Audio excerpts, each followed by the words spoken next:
皆さん、こんにちは。エマです。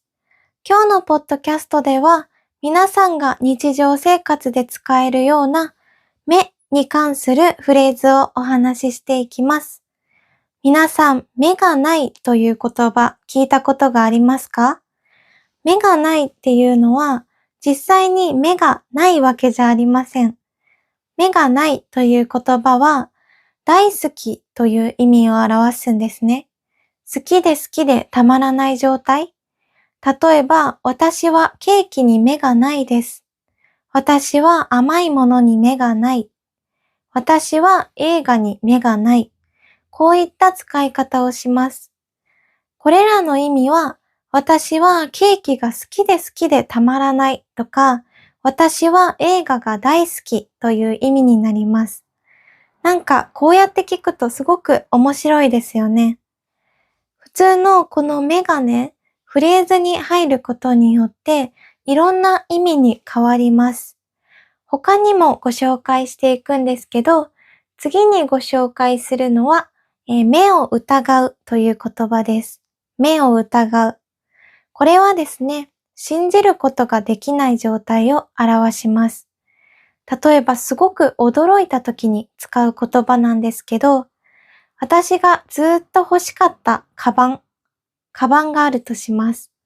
私がずっと好きだったカバンがすごく安くなっていて、目を疑いました。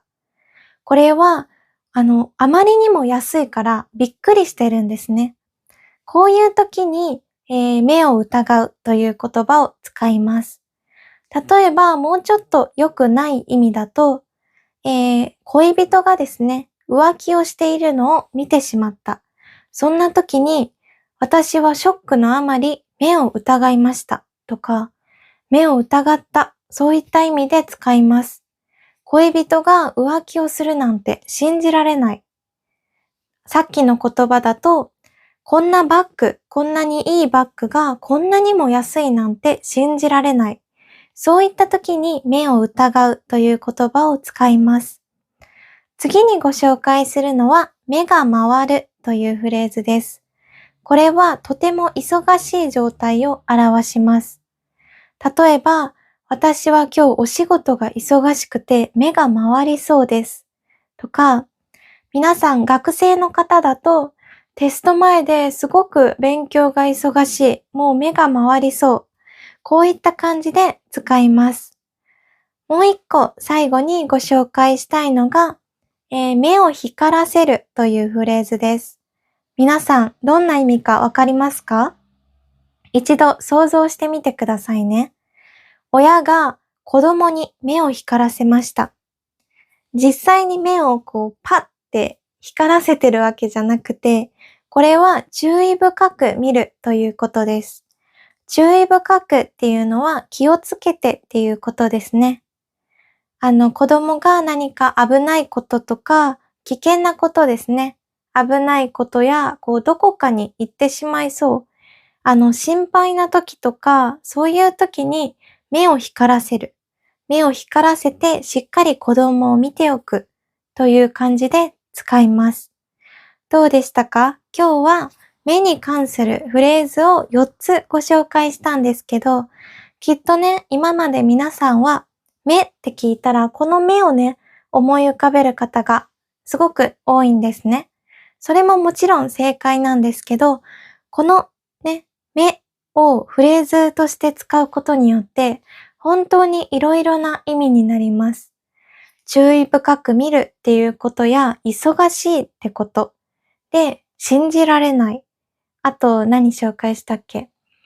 あとは、目がないですね。これは好きで好きでたまらない。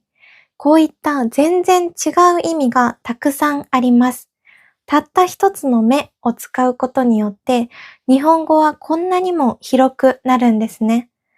これが私的には、日本語の魅力かなっていうふうに思います。皆さんも今日のね、ポッドキャストを聞いて、もっと日本語が面白いなって思ってくれたら、すごくすごく嬉しいです。